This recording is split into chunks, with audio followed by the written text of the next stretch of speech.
Hello friends, welcome back to my YouTube channel. मैं हूं रफ़ीक और आप देख रहे हैं एलीएफ इंडिया। इंग्लिश की दुनिया में आप सभी का स्वागत है। आज हम पढ़ेंगे पार्ट्स ऑफ स्पीच, शब्द भेद। सबसे पहले हम ये जानेंगे पार्ट्स ऑफ स्पीच किसे कहते हैं। देखिए, वाक्य में शब्दों के सही प्रयोग को समझने के लिए इन्हें 8 भागों में 8 टुकड़ों में अलग अलग बांटा गया है, जिन्हें शब्द भेद कहते हैं। These words are categorized in 8 categories which are called the parts of speech। हम एक एक करके इन 8 पार्ट्स ऑफ स्पीच के बारे में जानेंगे। इस वीडियो में इनके बारे में सिर्फ कुछ बेसिक नॉलेज लेंगे। आने वाले वीडियो में इन 8 पार्ट्स ऑफ स्पीच के बारे में डिटेल में समझेंगे। फिलहाल आगे बढ़ते हैं। पहला parts of speech, non. Non का मतलब होता है संज्ञा। संज्ञा किसे कहते हैं? किसी भी प्राणी, जगह या वस्तु के नाम को संज्ञा कहते हैं। A non is the name of a person, place और थिंग। ध्यान देने वाली बात यह है कि मैंने कहा किसी भी प्राणी, मैंने प्राणी कहा। यहाँ पर मैं व्यक्ति भी कह सकता था, लेकिन प्राणी क्यों? वो इसलिए क्योंकि देखिए, इंग्लिश में आप कहते हैं non is the name of a person. English language में पर्सन का मतलब होता है हर वो चीज़, हर वो प्राणी जो जीवित है, सजीव है, हर वो प्राणी।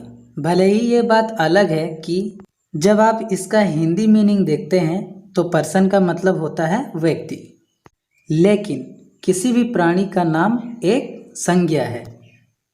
तो किसी का भी नाम ले लीजिए, राम, सीता, किसी जगह का नाम जैसे हैदराबाद, या किसी चीज़ का नाम जैसे पेन, बुक, या किसी के कुत्ते का नाम टफ़ी, ये सब एक संज्ञा है। इन सभी को नाउन कहते हैं। नाउन भी कई अलग अलग टाइप्स के होते हैं, जिनके बारे में नॉन चैप्टर के वीडियो में हम डिटेल में पढ़ेंगे। फिलहाल आगे बढ़ते हैं। दूसरा पार्ट्स ऑफ स्पीच है प्रोनाउन। प्रोनाउन का मतलब होता है सर्वनाम। देखिए, सर्वनाम का प्रयोग संज्ञा के जगह में किया जाता है। Pronoun substitutes a noun. कौन कौन से प्रोनाउंस हैं? I, you, he, she, they, we, this, that, it, etcetera.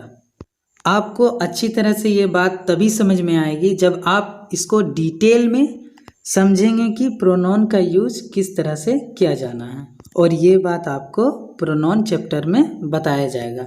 फिलहाल एग्जाम्पल के लिए यहाँ पर देख सकते हैं आप। यहाँ छोटा सा एक एग्जाम्पल लेते हैं। रमेश मेरा दोस्त है, रमेश प्यारा है। यहाँ मैंने 2 सेंटेंस लिए। इसे इंग्लिश में कैसे बनाएं? Ramesh is my friend, Ramesh is cute. अब देखिए, यहाँ रमेश की बात हो रही है, तो दूसरा सेंटेंस लेते हैं। रमेश मेरा दोस्त है, वह प्यारा है। क्यों ना मैं ऐसे बोलूँ?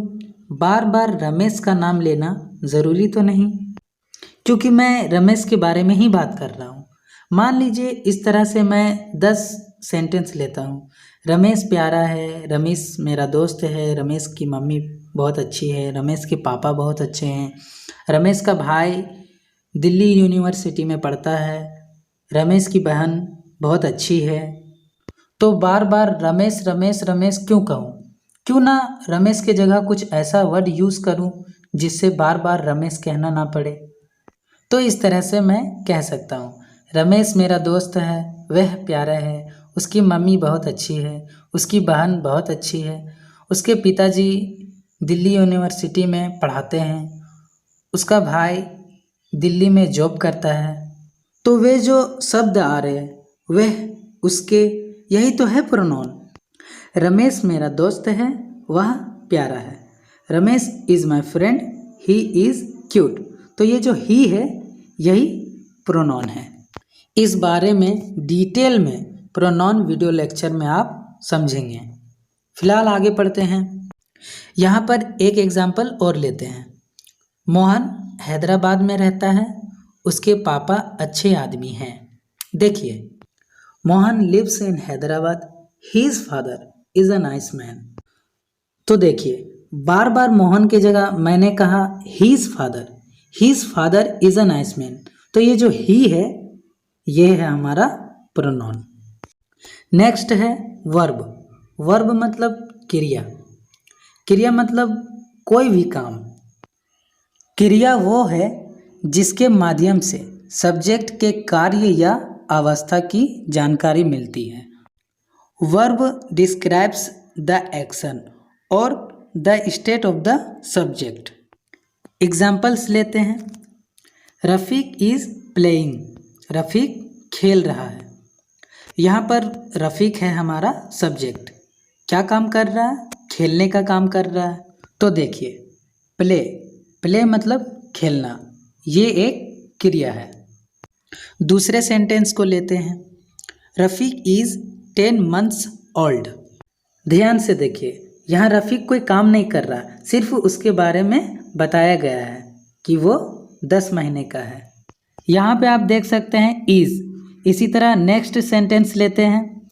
रफ़ीक वॉज 10 months ओल्ड, रफ़ीक 10 महीने का था। इसी तरह फोर्थ सेंटेंस है। रफ़ीक विल बी 10 months ओल्ड, रफ़ीक 10 महीने का होगा।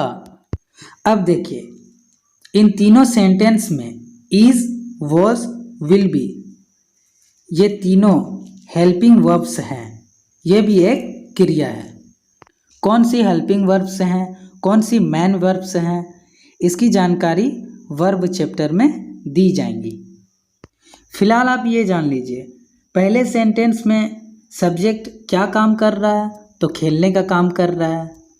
उसी तरह सेकेंड सेंटेंस में सब्जेक्ट कोई काम नहीं कर रहा, उसके बारे में बताया जा रहा है, उसके अवस्था के बारे में बताया जा रहा है, उसके स्थिति के बारे में पता चलता है। इसी तरह तीसरे और चौथे सेंटेंस में भी वही है कि रफ़ीक वॉज 10 months ओल्ड, इसमें भी उसके स्थिति के, उसके अवस्था के बारे में पता चल रहा है। और चौथा है रफ़ीक विल बी 10 months ओल्ड, इसमें भी उसके अवस्था के बारे में पता चल रहा है। अब देखिए, हमने लगाया इज़, इससे ये पता चलती है कि ये बात प्रेजेंट की हो रही है। इसी तरह वॉज, इससे ये पता चलता है कि ये बात पास्ट की हो रही है, जो हो चुकी है। उसके बाद आता है विल बी, इससे ये हमें पता चलता है कि ये बात भविष्य की हो रही है, फ्यूचर की हो रही है। तो ये सब बातें आप वर्ब चैप्टर में डिटेल में समझेंगे। फिलहाल आगे बढ़ते हैं। इसी तरह फोर्थ पार्ट्स ऑफ स्पीच है एडजेक्टिव। एडजेक्टिव का मतलब होता है विशेषण। विशेषण किसे कहते हैं? देखिए, विशेषण वो शब्द है या वो शब्दों का समूह जिसे उपवाक्य कहते हैं, जो किसी संज्ञा या सर्वनाम की विशेषता बताते हैं, जो किसी नॉन या प्रोनॉन की विशेषता बताते हैं, या फिर उस संज्ञा या सर्वनाम, उस नॉन या प्रोनॉन के बारे में कुछ अतिरिक्त सूचना देते हैं, कुछ एक्स्ट्रा इन्फॉर्मेशन देते हैं। अब देखिए, इसका इंग्लिश में डिफिनेशन कैसे लिखेंगे? एडजेक्टिव आर द वर्ड्स और the clauses that show the quality of noun और प्रोनॉन और provide some additional information about them, that is noun और प्रोनॉन। चलिए, मिसाल के तौर पर यहाँ पर एक सेंटेंस लेते हैं। मोहन बहादुर है, मोहन इज ब्रेव। यहाँ किसकी बात हो रही है? मोहन की बात हो रही है। मोहन की क्वालिटी की बात हो रही है, उसकी विशेषता की बात हो रही है। मैंने कहा ब्रेव, किसके बारे में कहा? मोहन के बारे में कहा। तो ये जो ब्रेव वर्ड है, ये मोहन की क्वालिटी को बतलाती है, मोहन की विशेषता को बतला रही है। तो ये जो ब्रेव है, ये है एडजेक्टिव, क्योंकि किसकी विशेषता बता रहा है? मोहन की। मोहन क्या है? एक नॉन है। तो नॉन और प्रोनॉन की विशेषता बतलाने वाला वर्ड एडजेक्टिव कहलाता है, विशेषण कहलाता है। विशेषता का मतलब ये नहीं कि हमेशा अच्छी बात बताई जा रही हो सकती है उसकी कोई बुरी बात भी हो जो बताई जा रही हो, तो ये जो बुरी बात है ये भी उसका विशेषण है। जैसे कि मैं इस तरह से भी कह सकता हूँ, मोहन अच्छा लड़का है, तो ये जो अच्छा है इसकी जगह हम कह सकते हैं मोहन बुरा लड़का है। तो ये जो बुरा है ये उसकी विशेषता है। बुरा ये जो वर्ड है बैड, ये भी उसकी एक विशेषता है, एडजेक्टिव है। इसी तरह एक एग्जाम्पल और लेते हैं। वह चालाक था, ही वॉज क्लेवर। क्लेवर कहना उसकी विशेषता है। जब हम कहते हैं क्लेवर, किसके बारे में बात हो रही है? वह, ही, तो यहाँ पे एक लड़के की बात हो रही है। तो ये जो ही है ये है हमारा प्रोनाउन, सर्वनाम। तो ही की विशेषता बतला रहा है क्लेवर। तो क्लेवर यहाँ पर अपने आप में एक एडजेक्टिव है। आगे बढ़ते हैं। एक सेंटेंस है, मेरे पास कई किताबें हैं, या फिर मेरे पास कुछ किताबें हैं। देखिए, कई या कुछ का प्रयोग करने से आपको बुक्स के बारे में कुछ एडिशनल इन्फॉर्मेशन मिलती है। इसलिए मैनी या फ्यू ये सब वर्ड्स क्या हैं? एडजेक्टिव्स हैं। जब आप एडजेक्टिव वीडियो लेक्चर समझिएगा तो यकीन मानिए ये आपको बहुत ही इंटरेस्टिंग, बड़ा ही मज़ेदार चैप्टर लगेगी और आप इजीली सब समझ जाइएगा। उम्मीद है आपको ये वीडियो पसंद आई होगी। हम फिर मिलेंगे पार्ट्स ऑफ स्पीच के अगले वीडियो लेक्चर में। तब तक के लिए टेक केयर।